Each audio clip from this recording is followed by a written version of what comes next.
Naam, mtazamaji wa Clouds TV, tupo katika maonesho ya 88 ambayo yanafanyika hapa katika viwanja vya Ngongo vilivyopo mkoani Lindi. Lengo kubwa ama dhumuni kubwa ambalo lilileta hapa ni kuangalia biashara mbalimbali, tafiti mbalimbali ambazo zinafanywa na baadhi ya watu ambao wamejitokeza katika viwanja hivi. Lakini kubwa zaidi tumefika hapa kutembelea shamba linalomilikiwa na taasisi ya kilimo TARI Naliendele mkoani Mtwara, ambako kitu ambacho sichokijua hapa nilioshika huu ni upupu, na huenda kwa akili ya kawaida ikafika kwamba huu ni upupu ambao unawasha. La hasha, huu ni upupu ambao ni chakula, lakini pia ni biashara kwa wale ambao wanapatikana maeneo Masasi, basi si kitu kigeni kwao. Tumezungumza nao mengi sana kuhusiana na upupu. Je, ni ule ambao unawasha?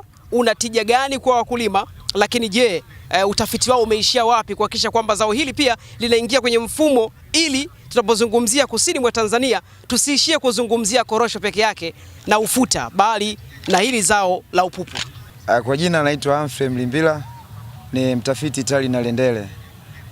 Sisi kama watafiti Naliendele kwa sasa tumeanza pia kufanya utafiti kwenye zao la upupu, na hii imetokana na ukweli kwamba kwa maeneo ya huku kanda ya kusini zipo aina tofauti tofauti za upupu. Kuna upupu kama huu unaoona mweusi, lakini tuna huu ambayo unauona una rangi hii kama ya kijani, lakini huu unaoona umepandwa hapa ni ule ambao ni ule mweusi. Huu ndio huu unaoona hapa.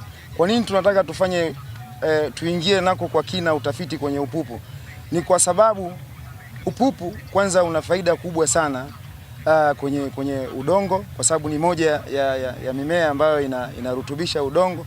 Kwa hiyo inapopandwa kwenye shamba lako, basi tunaamini kidogo hilo shamba kwenye ishu nzima ya rutuba kwenye udongo inakuwa iko vizuri. Ndio maana ukipita kwenye mashamba yetu mengi ya mikorosho tumeweza kuchanganya hiyo mikorosho, tumepanda pia na upupu, kwa sababu upupu unarutubisha udongo. Lakini ukienda kwenye swala zima la wakulima kupitia huu upupu wamekuwa wakijipatia kipato.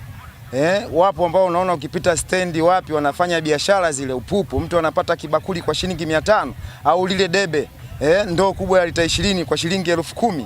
Kwa hiyo unakuta kumbe kupitia upupu wakulima wanapata kipato kupitia upupu. Sasa na si baada ya kuona hayo tumeamua tuingie kwa kina zaidi, ili kuhakikishia wadau wetu wa kanda ya kusini na Tanzania kiujumla wanapata mbegu za kutosha kutoka TARI Naliendele ambao ni taasisi yao inayofanyia utafiti. Mimi naitwa Latifa Yusufu.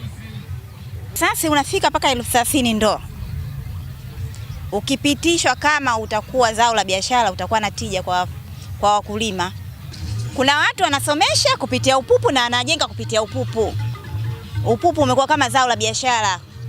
Kutoka hapa viwanja vya 88 vilivyopo Ngongo mkoani Lindi, mimi ni Razaki Luambano wa Clouds.